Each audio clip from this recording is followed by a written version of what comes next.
House, thank you. The White House is also now revealing a recent MRI that the president underwent was of his abdomen and cardiovascular system. This comes one day after the president told reporters he had no idea what body parts the MRI covered. He did say that the results were perfect, and now the White House is saying the same. As part of President Trump's comprehensive executive physical, advanced imaging was performed because men in his age group benefit from a thorough evaluation of cardiovascular and abdominal health. The purpose of this imaging is preventative, to identify any issues early, confirm overall health, and ensure the president maintains long-term vitality and function. President Trump's cardiovascular imaging was perfectly normal. No evidence of arterial narrowing impairing blood flow or abnormalities in the heart or major vessels. The heart chambers are normal in size, the vessel walls appear smooth and healthy, and there are no signs of inflammation or clotting. Overall, his cardiovascular system shows excellent health. His abdominal imaging is also perfectly normal. Joining us now to discuss, CNN medical analyst Dr. Jonathan Reiner. He was late Vice President Dick Cheney's cardiologist for nearly 30 years. Doctor, thanks so much for being with us. Walk us through what a preventative cardiac MRI entails. Well, there really is no preventative cardiac MRI. This is not a standard test for an 80-year-old man to undergo advanced imaging. Boris, the whole note has kind of a weird and defensive, evasive tone to it. First of all, this is not part of the president's comprehensive physical examination. He had that in April, and then he underwent some more testing in July. If you look at his first administration, the president, like most presidents, only underwent one comprehensive physical exam every year. So this comes, completely off cycle.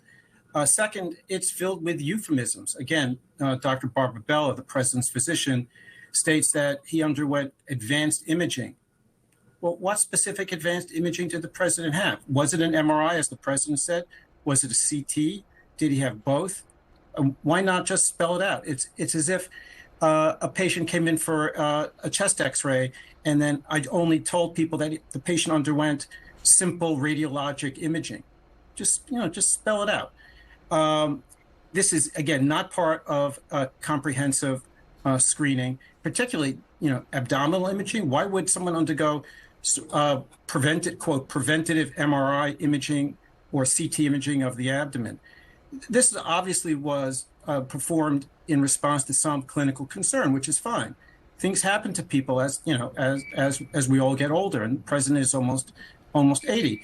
So instead of this kind of evasive, almost laughable kind of note, just spell out what happened. I hope the imaging is normal and great. That would be excellent news. But this kind of piece by piece, drip by drip release of information is disconcerting. The White House revealed over the summer the president had been diagnosed with chronic venous insufficiency. So with that in mind, what would a CT scan or an MRI be looking for in someone with that diagnosis? That's a great question, Brianna. So chronic venous insufficiency, if that is indeed what the president has, is basically a benign condition where the valves in the veins in the legs don't work so well, and fluid and blood pools in the legs, and fluid basically leaches out of the veins into the tissues. But swelling of the legs can also be caused by more significant cardiac problems. Some problems having to do with the caricature, with the character of the heart's muscle itself. And yes, you can use MRI to image the heart, to look for a thickening or stiffness or infiltrative diseases of the heart.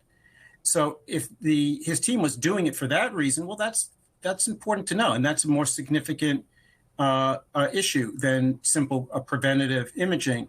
But again, it just doesn't seem to fit with reality. And I think most physicians would basically agree that advanced imaging is not a routine part of an executive physical for a man or a woman of any age. What would your advice be to someone of his age with the diagnosis that you mentioned, just generally?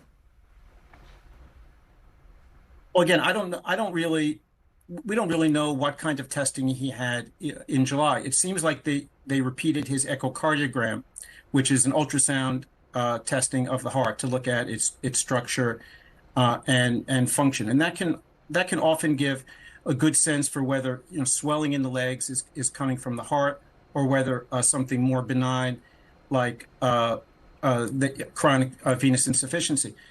The concern about that diagnosis, by the way, was that in April, just a few months before they said the president had chronic venous insufficiency, they made no mention of that.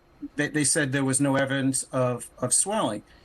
So it's hard to call something chronic when it happens acutely. I think the most likely explanation for all this is probably not so nefarious. And I think it's easy to concoct all kinds of potential catastrophic reasons for lack of candor, which is why it's just best to have the president's doctor come out, answer a few questions, and put the whole mystery to bed. And then we all can move on. Dr. Jonathan Reiner, thank you so much. Really appreciate the insights. My pleasure. Still to come, the man accused of killing United Healthcare CEO is in court for a hearing. The critical evidence that his lawyers want tossed out.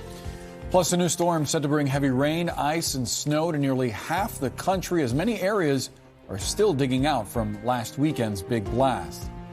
And we know how much Americans spent on Black Friday as retailers are hoping for record sales this Cyber Monday. We'll break down the numbers next.